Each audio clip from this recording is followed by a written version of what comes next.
Something you probably do every single morning without giving it a second thought might actually be the very habit that's quietly messing with your brain after you turn 70, like a slow leak you don't hear until the whole basement floods.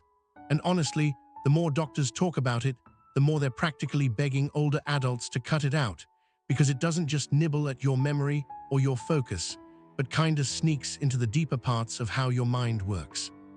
And when you hear this, you're probably gonna sit there thinking, what the heck? I've been doing this for decades, but that's the tricky part, right? Because the habits we repeat the longest are the ones that feel the safest. And still, once you understand why so many neurologists across the US keep throwing up their hands about it, especially for people over 70, you might reconsider your entire morning routine, the same way people after 60 start rethinking their sugar, their sleep, their walking, their meds, their everything. Like life almost feels like managing a complicated machine that suddenly started showing warning lights everywhere. But anyway, before I tell you exactly what this morning habit is, let me walk you into the story the same way this doctor from Minnesota explained it to his patient, a 74-year-old retired truck driver named Gary who, like many seniors, woke up every morning thinking he was doing everything right because he took his meds on time, kept the house tidy, checked the weather, had coffee with a splash of cream, and didn't bother anybody, and still he kept losing his keys, mixing up names, and forgetting the simplest things like why he walked into the garage in the first place. So when the doctor asked him, "What's the first thing you do every morning?" Gary just sort of shrugged and said something like, "Hey doc, nothing special, just the same stuff I've always done." And that's when the doctor leaned back, looked over his glasses and said, "Well, that's the problem. After 70, the same old routine isn't always the best routine."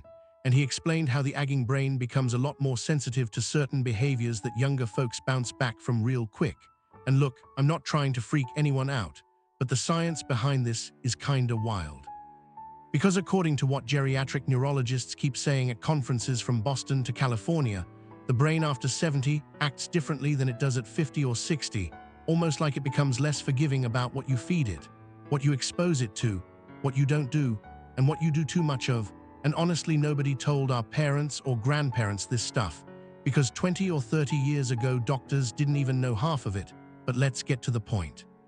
This morning habit that's wrecking seniors' brain health is actually something so normal that most folks over 70 will probably laugh for a sec before it hits them.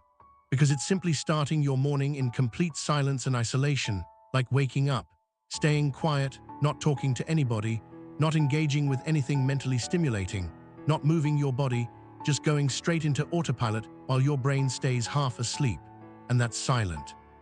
No stimulation start to the day is basically like starving your brain of oxygen and movement when it needs it the most. And the doctor told Gary this exact thing, saying, "Your brain is like an engine that needs a gentle warm-up, not a cold idle." Because when older adults roll out of bed, sit quietly, sip coffee alone, stare at the news, take meds, scroll a little, and don't activate their brains socially or physically, neurons start the day sluggish and inflammation markers go up, which long-term contributes to memory decline, slower processing, shaky focus, and that weird feeling where you're kinda awake but kinda not. And honestly, a lot of seniors chalk it up to old age, because nobody ever explained the role that early morning activation plays. So doctors now tell seniors to avoid doing quiet morning isolation, as they call it, meaning they should stop waking up and doing absolutely nothing stimulating for the first hour. And instead they recommend even tiny changes like talking to someone, stretching, turning on upbeat sound instead of sad news, stepping outside for a minute, or interacting with a pet. Because engagement, any kind of engagement, fires up the brain like flipping on the lights in a dusty garage. And I know some folks might say, "I live alone, so who am I supposed to talk to?" And that's fair, but the doctor explained that even talking out loud to yourself, reading something aloud, calling a friend for 60 seconds, or doing a simple crossword performs the same function by waking up critical neural pathways that protect memory and reduce risks of cognitive decline. And he mentioned how seniors in Australia who stay socially and mentally active first thing in the morning have lower rates of early dementia symptoms. Which is kind of funny, because Aussies have a reputation for being pretty laid back, yet their morning routines seem to keep them sharper, probably because they don't mind having a quick yarn with a neighbor or greeting someone on the street. While in the US, So many older adults live in quiet homes with quiet mornings and quiet routines, and that silence might feel peaceful, but it's basically letting your neurons start the day in low gear. And for people over 70, that's a bigger deal than most realize. So yeah, doctors aren't saying seniors need to jump out of bed like marathon runners or start shouting like it's a football game, but they're basically saying, stop starting your morning like a zombie. You can't afford that anymore. And the sad part is how many older adults blend into this slow, silent rhythm without thinking, like they wake up, shuffle to the bathroom, make coffee, stare at the wall, flip through channels, maybe eat toast. And that's it, no stimulation, no challenge. Nothing that tells the brain, hey mate, time to wake up. And yeah, I said mate, because one Australian doctor literally said, if you wouldn't start your car and leave it idling for 2 hours in the cold, why on earth would you do that to your brain? And honestly, he's kinda right, because studies show that morning isolation spikes cortisol, slows blood flow to memory regions, and even affects balance, which is why seniors often feel wobbly or spaced out in the mornings. And another specialist from Oregon said, engage early or decline early, a phrase that stuck with me, because it's wild how such a small behavior shift can ripple into something huge. And what's crazier is that most YouTube videos in this niche never mention this. Probably because it's not dramatic enough for clickbait. But the reality is it's one of the most common, overlooked issues affecting American seniors right now, especially since so many older folks live without much social contact. And once Gary changed his routine, woke up, stretched a bit, turned on light music, talked to his dog, read a short paragraph aloud, and stepped outside for sunlight, his memory issues started easing up within a month.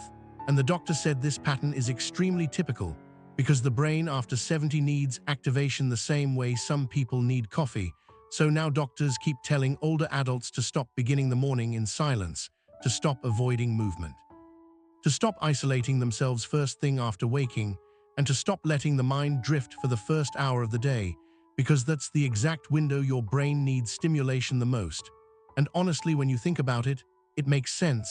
Sitting silently in a quiet house might feel relaxing, but relaxation isn't the same as brain health, especially at an age where protecting neural function is everything. And I know this whole thing sounds almost too simple, but it's the simplicity that makes it dangerous, because nobody questions it, nobody checks it, nobody thinks it's harmful. But the truth is this morning habit gradually weakens cognitive rhythm, and that's something most seniors don't even notice until they're deep into it. So if you're watching this and you're over 60, especially over 70, or if you have parents or grandparents in that age bracket, maybe it's time to rethink those quiet, sluggish mornings. Maybe it's time to give the brain a proper wake-up call, even if it's just chatting with someone for 2 minutes, or taking a small walk across the driveway, or reading a recipe out loud, or calling a neighbor. Because every little nudge keeps the brain alive, alert, and functioning longer. And at the end of the day, that's all we really want. More years with clarity, more memories kept, more independence, more sharpness, more of ourselves intact. Because losing your cognitive spark isn't just about forgetting stuff, it's about losing parts of who you are, and that's why doctors aren't whispering about this anymore. They're basically begging seniors to stop starting their mornings in dead silence and start doing something, anything, that wakes the brain up. And if you take that advice seriously, you might just protect your mind in ways you never thought possible, turning the next decade of your life into something brighter, sharper, and honestly, a whole lot more alive.